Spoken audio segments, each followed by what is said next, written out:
अध्याय और आप सभी दर्शकों का अन्नदाता कार्यक्रम में स्वागत करती हूं। हमारे देश का किसान जन का पोषक है, वो श्रम का देवता है, अन्नदाता है। उसमें ही भारत की आत्मा निवास करती है और ऐसे ही किसानों की प्रगति के लिए हम खेती बाड़ी से जुड़ी हुई बहुत सी नई लाभकारी जानकारियां हर रोज सुबह लेकर आते हैं। तो चलिए कार्यक्रम शुरू करने से पहले देखते हैं क्या है आज के अन्नदाता में। तिल की करे उन्नत तकनीक से खेती।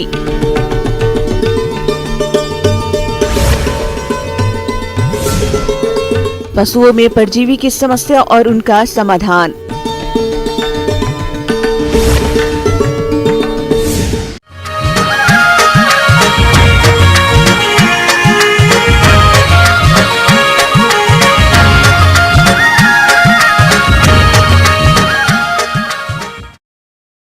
प्रदेश में तिल की खेती खरीफ मौसम में मुरैना, ग्वालियर, जबलपुर आदि जिलों में बड़े क्षेत्रफल पर की जाती है, लेकिन प्रदेश के अधिकतर किसान इसकी बुआई करते समय लापरवाही करते हैं, जिससे बीजों का अंकुरण कम होता है और उत्पादन में कमी आ जाती है।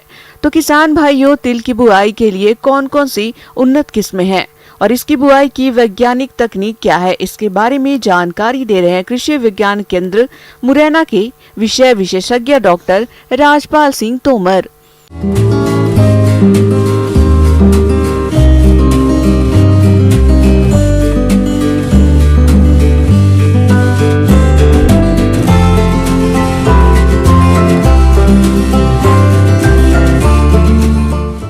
खरीफ की मौसम में वही आने वाली तिल की फसल के बारे में आपको जानकारी देना चाह रहा हूँ। तिल जैसे कि जिसको अंग्रेजी में सिसम भी कहते हैं, तो तिल की फसल हमारी एक जो फसल है वो सबसे पहले मैं आपको बता दूं कि जितनी भी हमारी किसान जो लगाता है तिल की फसल, अनुपयोगी भूमि में किसान लगाता था पहले, जहाँ पानी नहीं रहता था या पानी बहुत कम टिकता था या हल्की भूमि है, उसमें तिल की फसल करने के लिए किसान लालायित रहता था। तिल की जातियों का जहाँ तक चुनाव करने का मामला है तो किसान भाइयों को मैं बता दूं आपको, टीकमगढ़ केंद्र से हमारे जो जितनी भी तिल की वैरायटियाँ निकली गई हैं, बहुत ही अच्छी वैरायटी हैं। TKG 308, TKG 21, TKG 8, TKG 12, TKG 16, JTS 308, तो ये जातियाँ सब बहुत अच्छी जातियाँ हैं। अगर इनको आप चुनाव करते हैं तो आपको उत्पादन में काफ़ी वृद्धि होती है। लेकिन मैं आपको बता दूं, इसके लिए भी थोड़ी सी अच्छी भूमि की भी आवश्यकता होती है। अगर हमारे पास तिल के लिए अगर भूमि का चयन करना है तो अब ऐसी भूमि होना चाहिए सबसे पहले तिल के लिए कि जिसमें पानी न टिकता हो। सबसे पहले मुख्य चयन का आधार ये रहेगा। और इसके अलावा ये तिल की भूमि हल्की रेतीली दुमट भूमियों में आसानी से की जा सकती है और इसका उत्पादन हल्की और पथरीली कंकरीली टाइप की जो मिट्टी होती है उसमें बहुत अच्छे से तिल की खेती होती है। किसान भाइयों, खेत की तैयारी के लिए मिट्टी पलटने वाले हल से एक जुताई की जाती है। उसके बाद 2 से 3 जुताइयां देसी हल या कल्टीवेटर से करके प्रत्येक जुताई के बाद खेत में पाटा चलाना आवश्यक है, जिससे ढेले टूट जाते हैं और भूमि में नमी का संरक्षण भी होता है। बुआई के समय खेत में पर्याप्त नमी का होना आवश्यक है। पाटा लगाने के बाद तिल की खेती करने के लिए आप गोबर की खाद अगर सड़ी हुई हमारे पास उपलब्ध है 50 से 100 कुंटल पर हेक्टेयर तक, वो भी आप इसमें डाल सकते हैं, जिससे हमारी तिल की खेती बहुत अच्छे से होती है और मृदा में ऑर्गेनिक कार्बन की मात्रा बढ़ती है। जहाँ तक बात आती है खाद की, खाद के रूप में जैसे इसमें 25 से 30 किलोग्राम नाइट्रोजन, 40 किलोग्राम फास्फोरस और 20 किलोग्राम पोटास 1 हेक्टेयर के लिए पर्याप्त होता है। हल्की भूमियों के लिए, भारी भूमियों में भी इतनी मात्रा आपको डालना है। भारी भूमियों में वैसे इसका अंकुरण प्रभावित होता है, लेकिन जिन खेतों में पानी भरता है, काली मिट्टी है, उसमें आप तिल की खेती बिल्कुल न करें। सिंगल सुपर फास्फेट, म्यूरेट और पोटास की पूरी मात्रा और यूरिया की आधी मात्रा का उपयोग खेत की तैयारी के समय करना चाहिए।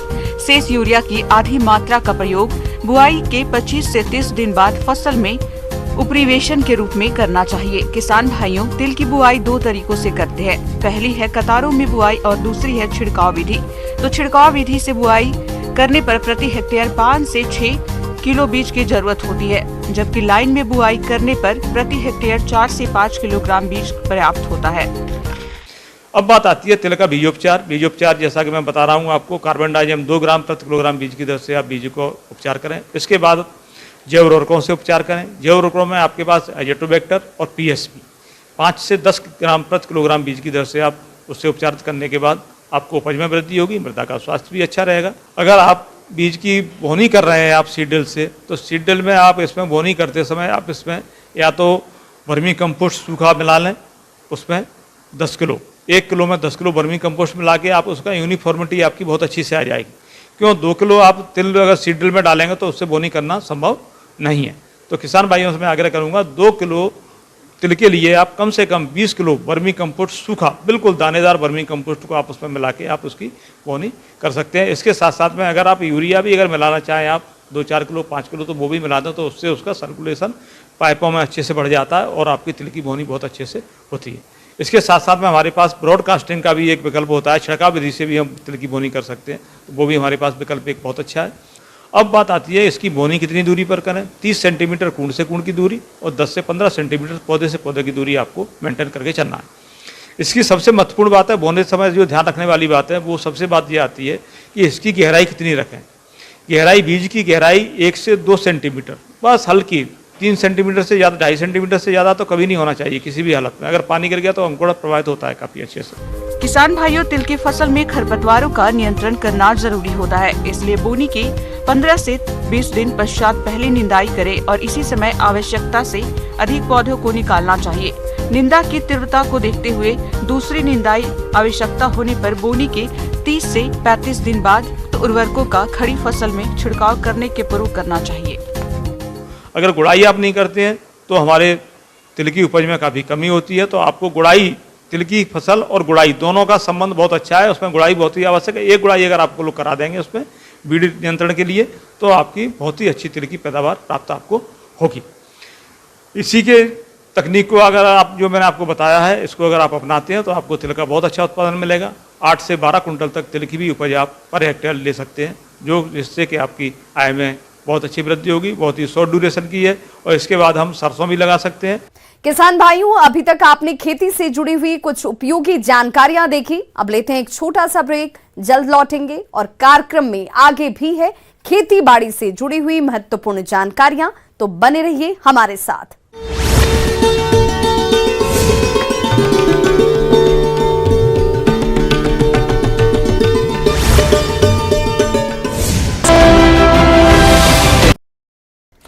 जुलाई को भूपेश बघेल कैबिनेट की बैठक, संविदा कर्मचारियों के नियमितीकरण के प्रस्ताव को मिल सकती है मंजूरी।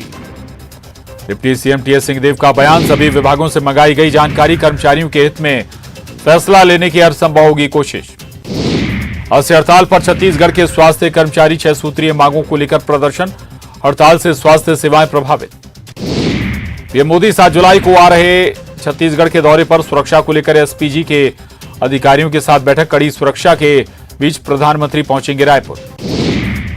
कल में शाह आ सकते हैं छत्तीसगढ़, पीएम के दौरे की तैयारियों का लेंगे जायजा, एसपीजी के जवानों ने सभा स्थल का किया दौरा।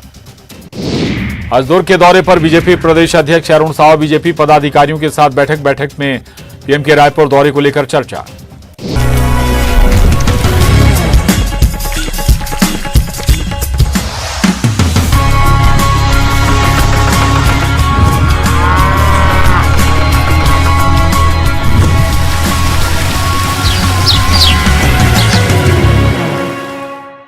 ब्रेक के बाद एक बार सभी दर्शकों का एक बार फिर से अन्नदाता में स्वागत है। चलिए रुक करते हैं अगली कड़ी।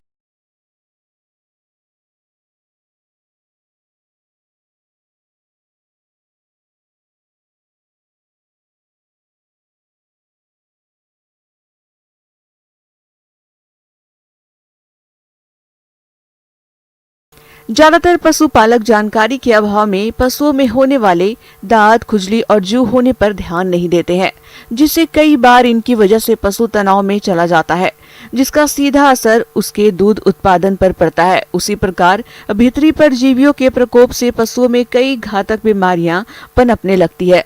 अगर पशुपालक इनके रखरखाव पर थोड़ा ध्यान दे तो इन परजीवी से दुधारू पशुओं को बचाया जा सकता है। तो चलिए इस बारे में जानकारी लेते हैं पशु वैज्ञानिक डॉक्टर धर्मेंद्र कुमार से।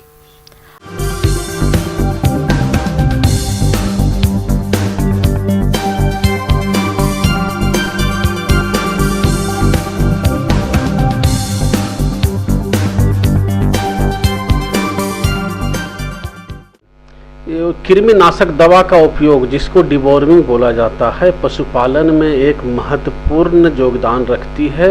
इसका एक अलग महत्व है। चूँकि जो कृमि होता है पशु के पेट में होती है वो क्या करता है, जो आप खाना खिला रहे हैं, जो न्यूट्रिशन दे रहे हैं उसको खा लेता है। इसके साथ साथ जानवर के अंदर ब्लड जो होती है उसको भी चूसता है, जिसके कारण अपना जानवर कमज़ोर हो जाती है। और इसके साथ साथ उसका प्रोडक्शन मतलब दूध उत्पादन से लेकर उसकी वृद्धि सब कुछ कम हो जाती है, जो कि हिडन रहती है, आपको दिखता नहीं है। बहुत धीरे धीरे करके पशु को उत्पादन कम करती है और उसको बीमार भी करती है।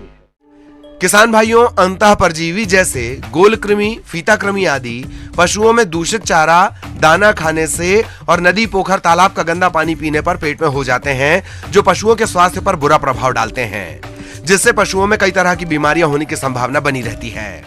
चूँकि बरसात के समय कृमि का प्रकोप होने की संभावना बढ़ जाती है। बरसात के समय क्या होता है कि बारिश होती है, पानी जमा रहता है, वहाँ घोंघा में कृमि का विकास होता है और वो कृमि विकसित होकर जो घास होते हैं उसके हरे हरे पत्ते होते हैं सबसे ऊपर में, वहाँ पर जाके बैठा रहता है। अपना पशु जब चरने जाती है तो सबसे पहले उसी को खाती है, जो कि उसके पेट में जाता है और इन्फेक्शन करता है। इसलिए बरसात के समय में पतला पैखाना होने की शिकायत भी अधिक रहती है। अक्सर देखने में आता है कि हमारे कुछ पशुपालक भाई अपने दुधारू पशुओं में आने वाले बाह्य परजीवियों पर ठीक तरह से ध्यान नहीं दे पाते। इसका विपरीत प्रभाव पशु के स्वास्थ्य के अलावा उसके दुग्ध उत्पादन पर देखने में पड़ता है। ये बाह्य परजीवी पशुओं का खून चूसकर उनके स्वास्थ्य पर प्रभाव डालते हैं, जिससे पशु कमजोर और बीमार पड़ जाते हैं। तो पशुपालक को एक सलाह दी जाती है कि समय पर पशुओं को कृमिनाशक दवा देते रहें। छोटे पशु से लेकर गाभिन पशु सभी को दी जाती है। जनरल कंसेप्शन जो पशुपालक में है कि गाभिन पशु को नहीं देना है, बच्चों को नहीं देना है, ऐसी बात नहीं है। पशुओं को सभी स्टेज में कृमिनाशक दवा का उपयोग किया जाता है। जैसे जो बाछा या बाछी जो नया जन्म लिया है, 15 दिन के बाद उसको कृमिनाशक दवा का उपयोग करें और 2-2 महीना के अंतर पर 9 से 10 महीने तक करें। उसके बाद फिर जैसा समस्या आती है उसके अनुसार 6 महीने पर दवा रिपीट करें, या बहुत ज़्यादा आपके क्षेत्र में प्रकोप है तो 3 से 4 महीने पर भी रिपीट कर सकते हैं। मतलब 4-4 महीने पर साल भर में 3 बार भी दवा दी जा सकती है, गाय भैंस जितने हैं सभी में। परजीवी से बचाव के लिए पशुशाला की नियमित साफ सफाई करें। हो सके तो सप्ताह में 1 बार पशुशाला को लाल दवा या फिनाइल से धोएं। साथ ही चूने का भुरकाव करें। पशुओं को बरसात के दिनों में चारागाह चराने न ले जाएं। बाढ़ग्रस्त इलाकों से पशुओं के लिए चारा न लाएं, क्योंकि ऐसे इलाकों में चारा परजीवियों और अन्य फफूंद से दूषित होता है। पशुओं को चारा देने से पहले अच्छी तरह से साफ कर लें। परजीवी से बचाव के लिए पशु के शरीर पर अच्छी तरह से लगाएं, लेकिन इनका प्रयोग करते समय कुछ सावधानी रखें। जैसे दवाई लगाने के समय बड़े पशु या बछड़े बछड़ियों के मुंह में मुसीका लगा देना चाहिए, जिससे वो अपने शरीर को चाट ना सकें, जिससे पशु को किसी भी तरह का नुकसान ना हो। उसके बाद जब गाभिन पशु की बात आती है तो बेहिचक आप कृमिनाशक दवा का उपयोग करें। इसके लिए अलग दवा होती है, मतलब फेनबेंडाजोल कंपोजिशन की होती है। इसके साथ जो भी सेफ ड्रग हो, प्रेगनेंसी सेफ हो, वो कृमिनाशक दवा का उपयोग करें और ज़रूर उपयोग करें जब उसका समय हो जाए। तो मार्केट में बहुत सारी दवा उपलब्ध हैं। पशु चिकित्सक से सलाह कीजिए और कृमिनाशक दवा का उपयोग कीजिए। ऐसे नॉर्मल वे में जो उपयोग में आती है अल्बेंडाजोल और फेनबेंडाजोल कंपोजिशन की, इसका आप शुरुआत में उपयोग कर सकते हैं। अल्बेंडाजोल होती है वो 3 ग्राम की आती है, 1.5 ग्राम की भी आती है। तो लगभग जो 300 किलो वजन की गाय है, 300 से 400 किलो वजन की, उसमें 3 ग्राम के अल्बेंडाजोल से भी काम चल जाती है। मतलब इसका जो डोज होता है 10 मिलीग्राम प्रति किलो वजन के हिसाब से दी जाती है। यदि आपका पशु छोटा है, 200 केजी का है, तो उसके अनुसार आपको डोज कम कर देना है और इसको सुबह खाली पेट में खिलानी है। सुबह खाली पेट में 1 डोज खिला देनी है और इसके साथ साथ फिर 3 दिन तक कम से कम कोई भी लीवर टॉनिक या कोई भी डाइजीबूस्ट जैसे सिरप है, इसको आप दे सकते हैं पशु को, ताकि जो कृमिनाशक का काम किया इसके साथ साथ उसका पाचन से लेकर लीवर भी साथ साथ मजबूत हो जाए, तो आपका पशु ज़्यादा स्वस्थ रहेगा। इसके बाद सबसे महत्वपूर्ण बात जो आती है, अल्बेंडाजोल, फेनबेंडाजोल चाहे ऑक्सीक्लोजानाइड ये उपयोग कर रहे हैं। इसके साथ साथ साल भर में यदि 3 बार आप कृमिनाशक दवा का उपयोग कर रहे हैं, 1 बार आइवरमेक्टिन मिला हुआ या आइवरमेक्टिन से भी कृमिनाशक का उपयोग करना चाहिए तो साल में एक बार जरूर आइवरमेक्टिन मिला हुआ दवा उपयोग करें, जो फेनबेंडाजोल के साथ ही मिला हुआ रहेगा। जैसे ये दवा है जो ऑक्सीक्लोजानाइड के साथ, ऑक्सफेंडाजोल के साथ मिला हुआ है आइवरमेक्टिन, इस तरह का कृमिनाशक एक बार उपयोग करेंगे तो पशुओं में चमक भी आ जाएगी, दूध उत्पादन भी बढ़ेगी और पशु ज़्यादा स्वस्थ रहेगा। आगे और भी है खेती बाड़ी से जुड़ी हुई बहुत सी रोचक जानकारियां, पर यहां रुकेंगे एक छोटे से ब्रेक के लिए, जल्द हाजिर होते हैं।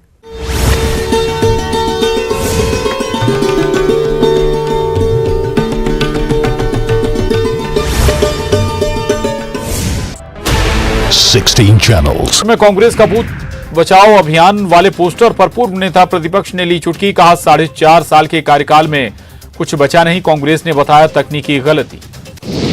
रायपुर में थाने के सामने आत्मदाह की कोशिश, केरोसिन डालकर 2 लोगों को पुलिस ने बचाया। गीतांजलि नगर में बिल्डर पर जबरन कब्जे का लगाया आरोप। रायपुर के टिकरापाड़ा में युवक की चाकू मारकर हत्या, पड़ोसी ने पुरानी रंजिश में वारदात को दी।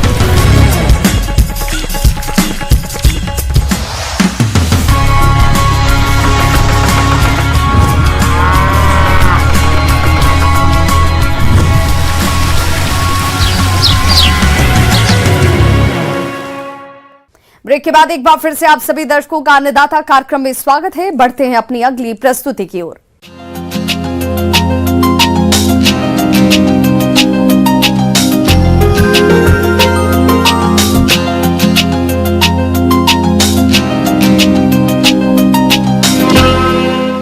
अपने राज्य में अनार की बागवानी तेजी से फल फूल रही है और अच्छी आमदनी के चलते किसान अनार की बागवानी को बड़ी तेजी से अपना रहे हैं। लेकिन कई बार अनार के बाग में विभिन्न प्रकार के कीटों का प्रकोप होने लगता है, जो कि अनार के फलों की क्वालिटी को खराब कर देते हैं, जिससे किसानों को भारी नुकसान होता है। इसलिए समय रहते इनकी रोकथाम करना जरूरी है। तो इसके लिए किसान कौन कौन से उपाय को अपनाए, जानते हैं डॉक्टर मनीष शर्मा से।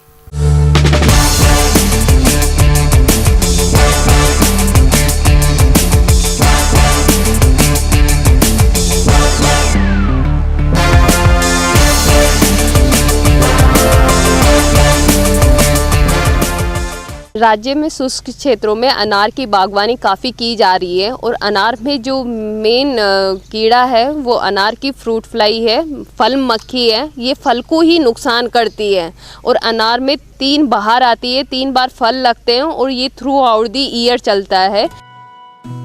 किसान भाइयों, फल मक्खी कीट के कारण अनार के फल काणे हो जाते हैं और ऐसे फल ना तो खाने लायक रहते हैं और ना ही ऐसे फलों का बाजार में कोई भाव मिल पाता है और किसान को इस फल मक्खी कीट से भारी नुकसान उठाना पड़ता है। ये कीड़ा क्या करता है, जैसे ही फल लगेंगे, फूल से फल बने, फल पे अंडे देगा और अंडे देने के बाद में इसका जो निम्फ होगा वो छोटा सा छेद बना के फल के अंदर चला जाएगा और फल के अंदर का जो पल्प और दाने हैं उनको खा लेगा। और दाने खाने के बाद में क्या होगा, जो एक तो फल की साइज पूरी नहीं हो पाती, वो छोटी रह जाती है और अंदर जो दाने हैं वो भी खराब हो जाते हैं, काले पड़ जाते हैं और फल की जो साइज है टेढ़ी मेढ़ी हो जाती है। किसान को सबसे पहले ये देखना है कि अगर फल की साइज टेढ़ी मेढ़ी है तो इसका मतलब है कि अनार में जो फल मक्खी है उसने अपना डैमेज स्टार्ट कर दिया है। फल को तोड़ के देखने पे उसमें मैगट निकलेगी। मैगट का मतलब होता है कि उसके पाँव नहीं होते हैं, बिल्कुल सफ़ेद कलर की होगी और उसका भाव नहीं मिलेगा बाज़ार में और किसान को जो रेट मिलनी चाहिए वो नहीं मिलेगी। उस खाने में भी बिल्कुल सही नहीं रहेगा क्योंकि अंदर से पूरा काला हो जाएगा और इसमें एक फंगस है वो डेवलप हो जाती है जिसको मॉल्ट बोलते हैं। फल मक्खी कीट के इस नुकसान को देखते हुए जरूरी हो जाता है कि आप समय रहते इनकी रोकथाम के लिए उचित कदम उठाएं ताकि फल मक्खी कीट से होने वाली हानि से बचा जा सके और गुणवत्ता युक्त अधिक उत्पादन किया जा सके। के लिए किसान भाइयों को सबसे पहले जैसे ही फल फ्लावरिंग हुई उस टाइम पे बेट स्प्रे करना चाहिए। बेट स्प्रे एक केमिकल और कुछ जैकरी मिला के बनाते हैं जिसमें मेलाथियन 50 EC 50 ml लेते हैं, 50 लीटर पानी लेते हैं और आधा किलो गुड़ या जैकरी का यूज़ करते हैं। इसको मिला के स्प्रे कर देना चाहिए, इससे फ्रूट फ्लाई का कम अटैक होगा। दूसरा, पॉसिबल हो तो या तो पूरे पौधे को ही कवर कर देना चाहिए या फिर बैग बैगिंग जो फल है उन पे छोटे छोटे बैग्स लगा देना चाहिए। ये थोड़ा लेबोरियस तो है लेकिन फिर भी इसमें बैगिंग कर देनी चाहिए नायलॉन के बैग से, या जो अपने क्लॉथ के कपड़ा आता है उनके बैग से उनको कवर कर देना चाहिए। और सिस्टमेटिक जो इंसेक्टिसाइड है, इनके जो अल्टरनेट होस्ट है, बगीचे के आसपास जो वीड्स हैं उनको हटा देनी चाहिए। सोलेनेसी जो वीड्स हैं उनको हटा देनी चाहिए क्योंकि उन पे ही फ्रूट फ्लाई एग लेइंग का काम स्टार्ट करती है। और इनकी जो प्यूपेशन है वो ज़मीन के अंदर होती है, तो ज़मीन के पौधों के पास ज़मीन की गुजाई करके और उसमें कार्बोफ्यूरान 3G मिला देनी चाहिए। और इसके स्प्रे के लिए सिस्टमेटिक इंसेक्टिसाइड्स हैं उनका उपयोग करना चाहिए। डाइमिथोड 30EC 1 ml प्रति लीटर पानी में मिला के स्प्रे करना चाहिए। फिप्रोनिल है 25EC 1 ml प्रति लीटर पानी में मिला के स्प्रे करना चाहिए। नीम केक का भी यूज़ करना चाहिए। एक जो 3 साल का पौधा है उसमें 5 से 10 किलो पर पौधे के हिसाब से नीम केक को मिला देना चाहिए। और फ्रूटिंग के टाइम पे इसमें नीम ऑयल का स्प्रे करना चाहिए। नीम ऑयल 1% का स्प्रे करना चाहिए ताकि इसकी जो एग लेइंग है वो फलों पे टिके नहीं और कम बने। किसान भाइयों, इसके अलावा आप काणे और सड़े गले फलों को तोड़कर नष्ट कर दें ताकि इस कीट के प्रकोप को फैलने से रोका जा सके। और जो खराब फल हैं उनको तोड़ के दबा देने चाहिए ज़मीन में, या उन पे किसी केमिकल का स्प्रे कर देना चाहिए ताकि उससे जो अडल्ट निकले बाहर आके दोबारा से एग लेइंग नहीं करे। टाइमली इसका मैनेज करके इसको किसान अच्छे भाव ले सकता है।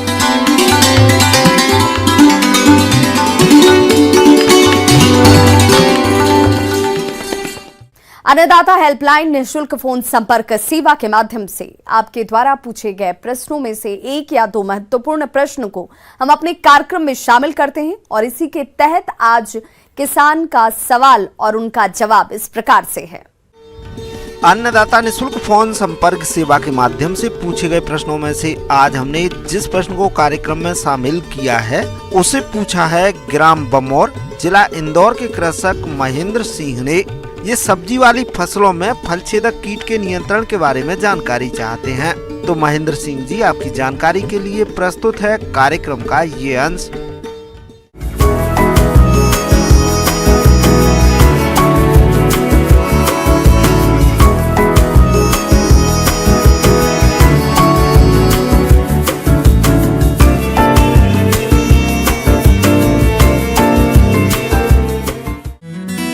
प्रदेश के बहुत से किसान भाई कई तरह की सब्जी वाली फसलों की खेती करके अच्छा खासा मुनाफा कमाते हैं, लेकिन कभी कभी इनकी फसल कुछ हानिकारक कीटों की चपेट में आ जाती है, जिनकी समय से रोकथाम न करने पर किसानों को फसल से कम उपज की प्राप्ति होती है। परिणाम स्वरूप उन्हें भारी नुकसान उठाना पड़ता है। इसलिए हमारे जो किसान भाई सब्जियों की खेती कर रहे हैं, उनकी फसल में जो कीट का प्रकोप अधिक देखने में आ रहा है वह है फल छेदक कीट। यह कीट सब्जी वाली फसलों को बहुत अधिक नुकसान पहुंचाता है। इसके शलभ के शरीर पर विशेष प्रकार के काले भूरे धब्बे होते हैं, जबकि आगे के पंखों पर सफेद बिंदियां होती हैं। इसकी सुंडी हरे से धूसर रंग की होती है।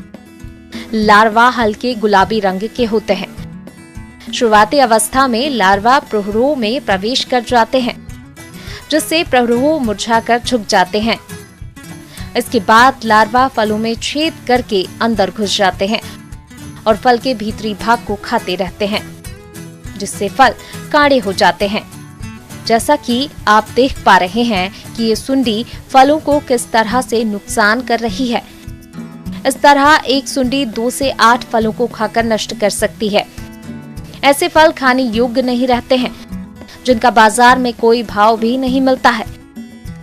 तो इस तरह की समस्या से बचने के लिए किसान भाई रोपाई के समय 14:1 के अनुपात में मुख्य फसल के साथ गेंदा फसल को लगाएं, जिस कारण ये कीट गेंदा की फसल पर आ जाएंगे, जिससे इस कीट के नियंत्रण में आसानी होगी।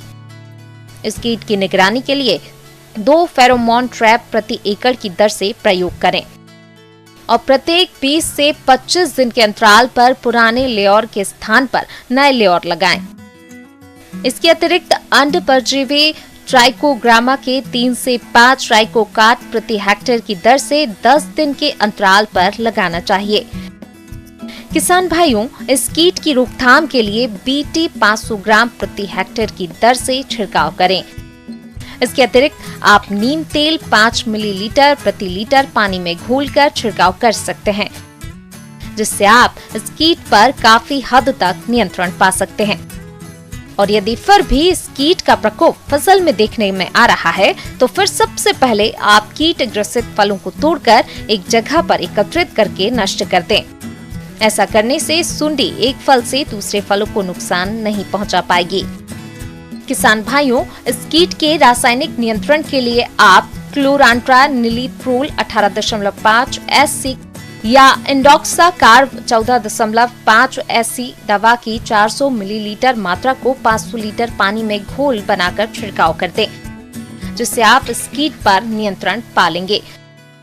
इस तरह किसान भाइयों, अगर आप बताए गए इन उपायों को अपनाते हैं तो आप अपनी सब्जी फसलों को फल छेदक कीट से तो बचा ही सकते हैं, साथ ही आप अच्छी क्वालिटी की अधिक पैदावार भी ले सकते हैं, जिसका आपको बाजार में अच्छा भाव मिलेगा, जिससे आपकी आय भी बढ़ेगी।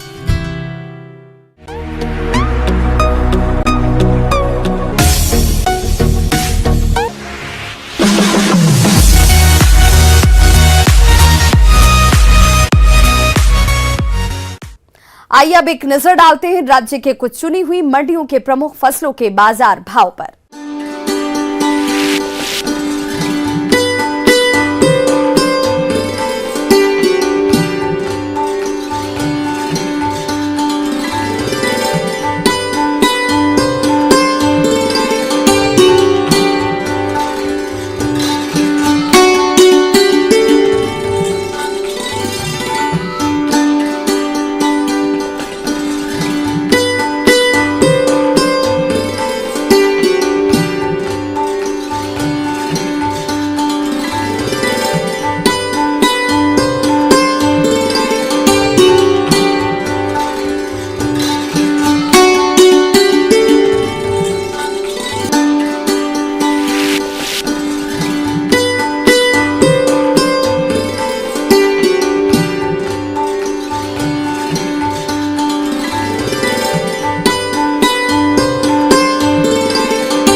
किसान भाइयों, अन्नदाता आपकी सेवा के लिए संकल्परत है। कृषि संबंधित समस्या और सुझावों के लिए आप हमें इस पते पर संपर्क कर सकते हैं।